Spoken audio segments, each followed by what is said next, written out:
আসসালামু আলাইকুম ভিউয়ার, আজকে আমরা চিকেন পোস্ত কারি বানাবো।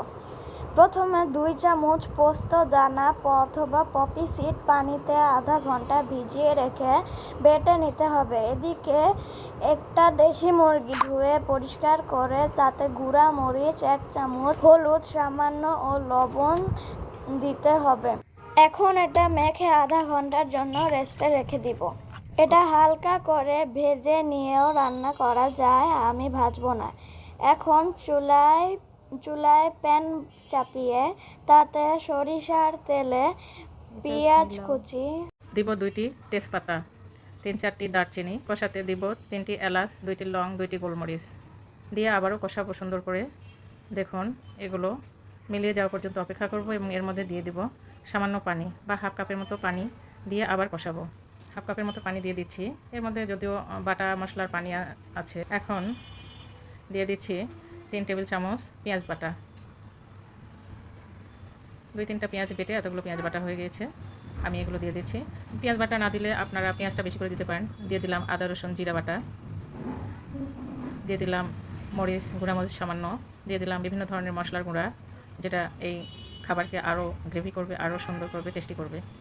মশলাগুলো কষাই নিচ্ছি, আর একটু তেল দিয়ে দিয়েছি। এর ফাঁকে দিয়ে দিচ্ছি পোস্তর দানা বাটা, যতগুলো বেটেছি 2 চামচের মতো বেটেছি, সবগুলোই দিয়ে দিলাম। এটা খুবই একটা নামি দামি রান্না, চিকেন পোস্ত। সবাই এটা করতে পারে না, যারা পারে না তারা শিখে নেবেন। আর এটা কোনো খাবারে পরিবেশন হলে সেই খাবারটাকে আরও মর্যাদাময় করে তোলে।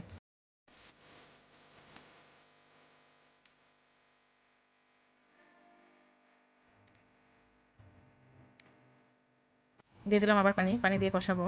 যখন বলক আসবে তখন এর মধ্যে আগে থেকে ম্যারিনেট করে রাখা দেশি মুরগিটা দিয়ে দিচ্ছি। এখন দেশি মুরগির যে দাম, এটা খাওয়াই দুরূহ হয়ে গিয়েছে সবার জন্য।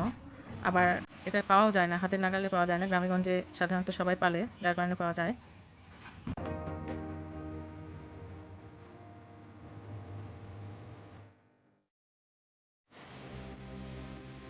দিয়ে দিচ্ছি 2 পিস গোটা রসুন।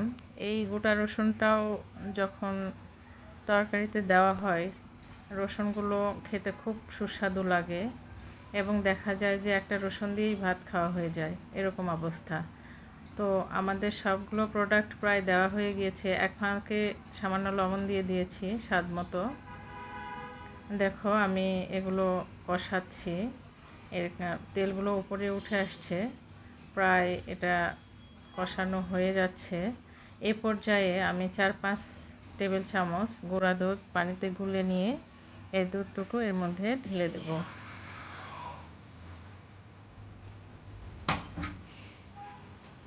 এটা আমাদের এই তরকারিটাকে আরও গ্রেভি করবে, আরও সুস্বাদু করবে।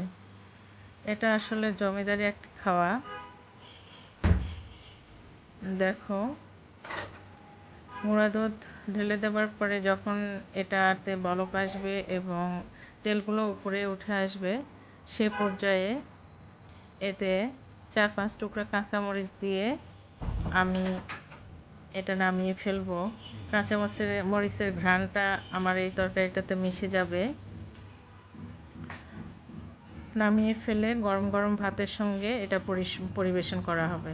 ভিডিওটি পছন্দ হলে লাইক দিবেন, শেয়ার করবেন। দেখুন কত সুন্দর লাগছে, খেতেও খুব সুস্বাদু হয়েছে। আর চ্যানেলটি সাবস্ক্রাইব করবেন, পাশে থাকবেন। ধন্যবাদ সবাইকে। আল্লাহ হাফেজ।